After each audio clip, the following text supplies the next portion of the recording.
My guest is Oudil Reno-Bاسو, the president of the European Bank for Reconstruction and Development. The bank invests in Eastern Europe, Asia and North Africa, and its shareholders include the EU, the US and China. We talk about the bank's role in the future of Ukraine and Gaza, and about how it's keeping resilient amid global economic instability. Oudil Reno-Bاسو, welcome to the show. Thank you for joining us. Thank you for having me here. So your institution, the European Bank for Reconstruction and Development, was established in the 1990s, primarily to invest in post-Soviet economies after the Cold War. We now have an active war in the east of Europe, in Ukraine. Tell us why your bank is investing so heavily in Ukraine while the war is still raging, and how do you hope to play a part in its eventual reconstruction? So, indeed, we are very active in Ukraine, and we have always invested in Ukraine since the bank was created. Basically, developing Ukraine, developing the private sector in Ukraine and in the region is part of the core of our mandate. When the war started, we decided to, with the support of our shareholders, to step up our level of investment. So we used to invest something like 1 billion a year. Now we invest, and last year, more than 2.8 billion in the country, because we want to support the real economy. I think the country is at war, so they have received and they need military support. They also need budget support to keep the state, the government functioning, being able to pay civil servants, the pension and so forth. But what they also need is support for the real economy, which is what we are doing.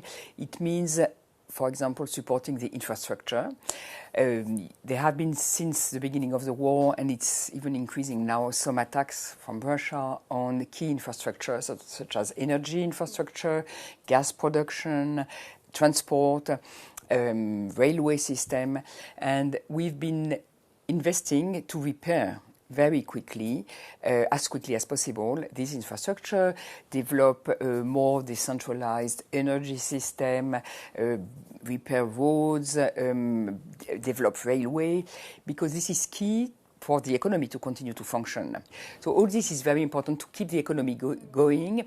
It generates tax revenues, it creates jobs, and so this is a way to help Ukraine sustaining the war. On that question of the energy infrastructure you mentioned, it is being pounded by Russian drone and missile attacks, yet you continue to invest.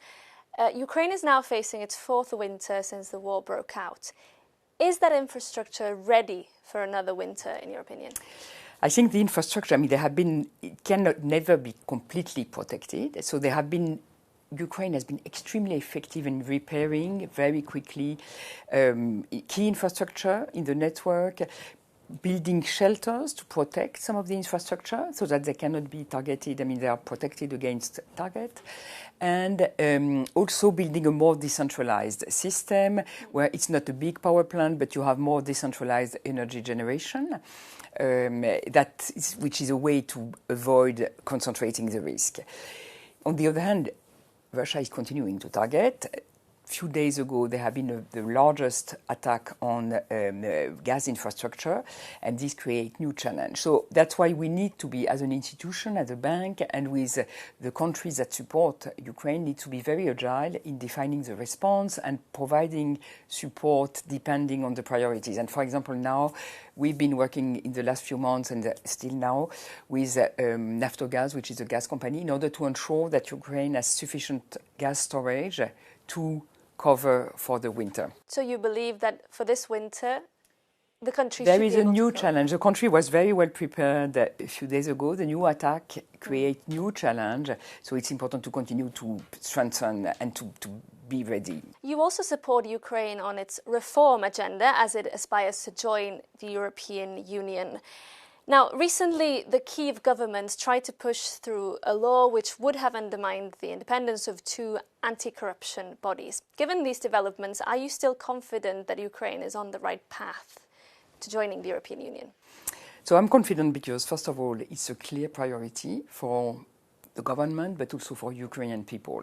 And I think what was very striking is what happened in July, is that the government and the parliament took a decision, but then there were a very strong reaction from the people, from civil society, which really, with the young people, saying, I mean, reacting against the decision and together with international partners, convincing government that it's better to review the decision and to amend it and to reinstate the power of this anti-corruption body. So I think this makes me very confident, because having the civil society so involved and so reactive to what's going on is a guarantee of, you know, ensuring that the path is pursued.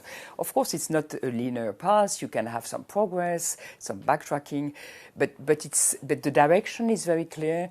The commitment and the desire for the whole society to join the EU, I think, is so strong that it's a key driver.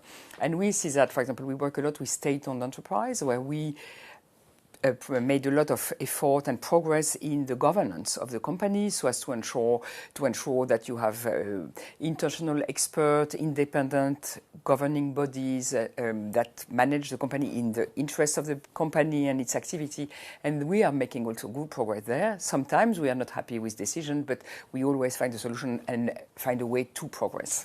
In the event of a ceasefire and perhaps even a lasting peace in Ukraine, how do you see the role of the bank evolving in that scenario? And also, can you foresee any situation where you would return to invest in Russia and Belarus?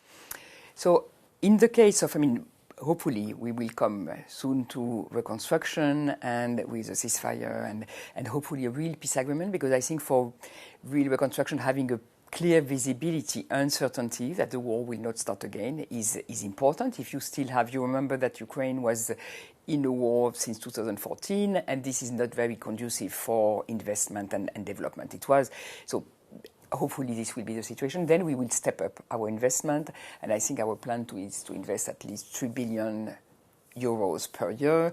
And we will have, I mean, there will be a lot of different challenges, and we already put in place, with the support of the EU and in connection with the IB, and a project preparation facility, so that, you know, it's up and running and can be very quick when the conditions are better. But it's already helpful already now. And on Russia?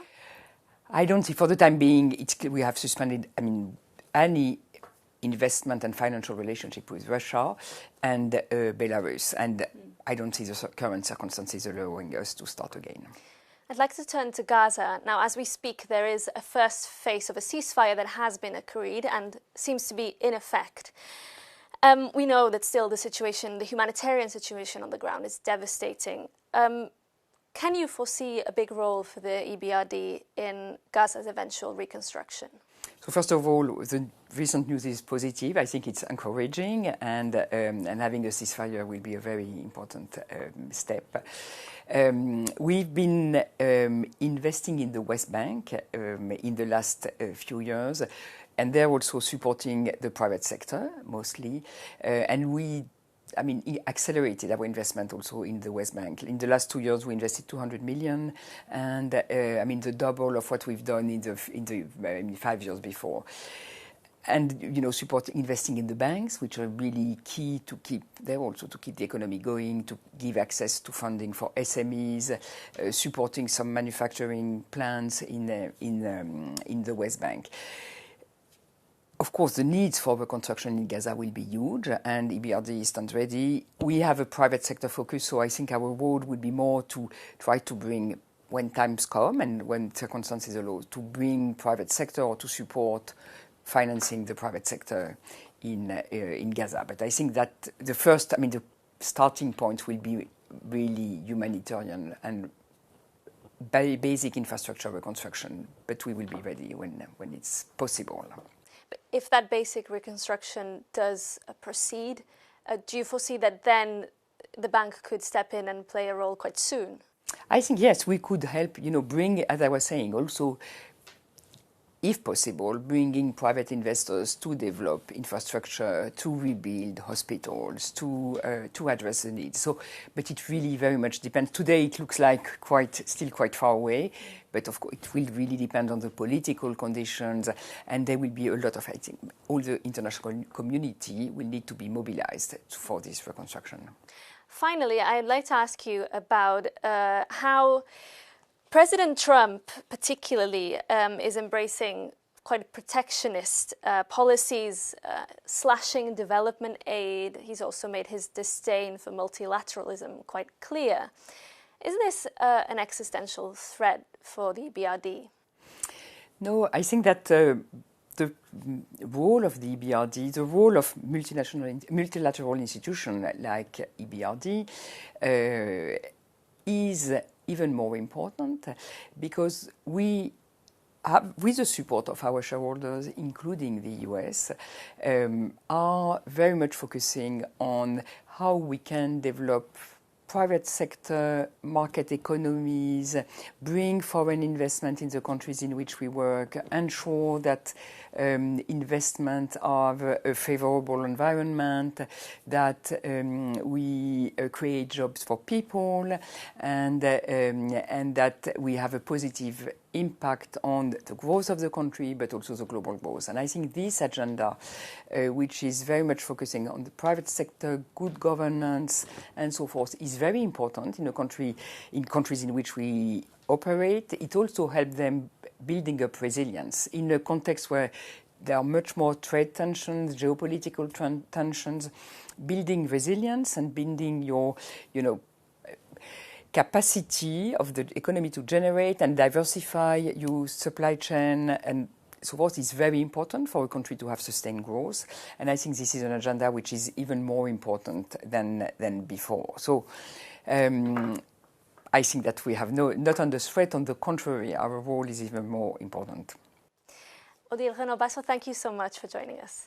Thank you very much.